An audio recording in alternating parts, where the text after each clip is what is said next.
वो परदेश को जाने वाले, लौट के फिर ना आने वाले, सात समंदर पार गया तू, हमको जिंदा मार गया तू, खून के रिश्ते तोड़ गया तू, आंख में आंसू छोड़ गया तू।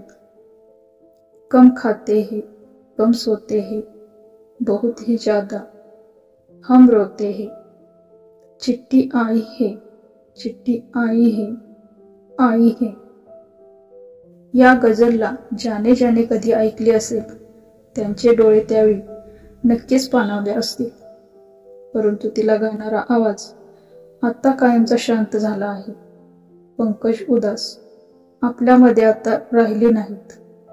गझल हृदयाला पिडवणारा जादुई आवाज शांत झाला आहे। आपल्या जादुई आवाजाने रसिकांच्या मनावर मोहिनी घालणाऱ्या आणि विविध गझल गाणारे गायक पंकज उधास 72 वर्षांचे होते। गाणी गझल या प्रांतात स्वच्छंदपणे वावरणारा एक कलाकार काळाच्या पडद्याआड गेला आहे। चिट्ठी आई है ही त्यांची गझल अजरामर होती, आहे आणि राहील, यात काही शंकाच नाही। चांदी जैसा रंग हो तेरा, सोने जैसे बाल ही गझल ऐकून तर एक पिढी मोठी झाली आहे।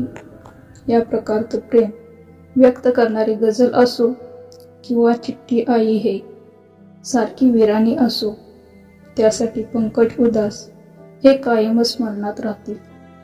पंकज उधास यांनी त्यांच्या संगीत विश्वातील करिअरची सुरुवात वयाच्या 6व्या वर्षापासून केली होती। त्यांच्या घरातच त्यांना गाण्याचे संस्कार लाभले। त्याच्या दुनियेत ते आले आणि इथलेच झाले। पंकज उधास यांच्या निधनानंतर गायक शंकर महादेवन यांच्यासह इतर सेलिब्रिटीज यांनी दुःख व्यक्त केले आहे। कॅसेटचा काळ असताना सुपरहिट गायक अशी पंकज उधास यांची ओळख होती। ना गजरे की धार, आज फिर तुम पे प्यार आया है, जिए तो जिए कैसे और आहिस्ता अशी कितीतरी गाणी आहेत जी आजही प्रेक्षकांना आठवतात।